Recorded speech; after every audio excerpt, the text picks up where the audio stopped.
എന്താണ് Mandela effect? ചിലർക്കെങ്കിലും ഇതിനെക്കുറിച്ച് അറിയുമായിരിക്കാം. നമ്മൾ പലർക്കും ഒരുപക്ഷെ ഇത് സംഭവിച്ചിട്ടുമുണ്ടാവാം. യഥാർത്ഥമായി സംഭവിക്കാത്ത ഒരു കാര്യം ഓർമ്മയിൽ വെക്കുകയോ യഥാർത്ഥത്തിൽ സംഭവിച്ച ഒരു കാര്യത്തെ വ്യത്യസ്ത രീതിയിൽ ഓർമ്മിക്കുകയോ ചെയ്യുന്ന ഒരു പ്രതിഭാസമാണ് മണ്ടേല എഫക്ട്. ഇതിന്റെ ഏറ്റവും വലിയ ഒരു ഉദാഹരണമാണ് ഈ പാട്ട്.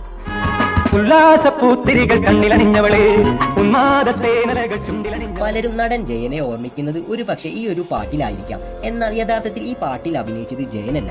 അത് 1980 പുറത്തിറങ്ങിയ മീൻ എന്ന സിനിമയിൽ ജയൻ, മധു എന്നിവരൊക്കെ ഉണ്ടെങ്കിലും ഈ ഒരു പാട്ടിൽ അഭിനയിച്ചിരിക്കുന്നത് ജോസ് എന്ന് പറയുന്ന അക്കാലത്തെ ഒരു യുവ നടനായിരുന്നു. 2000-ന് ജയനെ അനുകരിക്കാനായി മിമിക്രിക്കാർ ഈ പാട്ട് ഉപയോഗിച്ചപ്പോൾ നമ്മളിൽ പലരും വിചാരിച്ചിട്ടുണ്ടായിരുന്നത് ഈ ഒരു പാട്ടിൽ അഭിനയിച്ചത് ജയനാണെന്ന്. ഇങ്ങനെയുള്ള ഒരു തെറ്റായ ധാരണ ഓർത്തു വയ്ക്കുന്നതാണ് ഈ മണ്ടേല. ഇതിന്റെ എല്ലാം തുടക്കം 1980-ലായിരുന്നു. ജയിലിൽ വെച്ച് നെൽസൺ മണ്ടേല മരിച്ചു എന്ന ഒരു തെറ്റായ ധാരണ വലിയ തരത്തിൽ പടരാൻ തുടങ്ങി. എന്നാൽ യഥാർത്ഥത്തിൽ ഇദ്ദേഹം ജയിലിൽ നിന്ന് ഇറങ്ങുകയും പ്രസിഡന്റ് ആവുകയും പിന്നീട് 2013-ലാണ് ഇദ്ദേഹം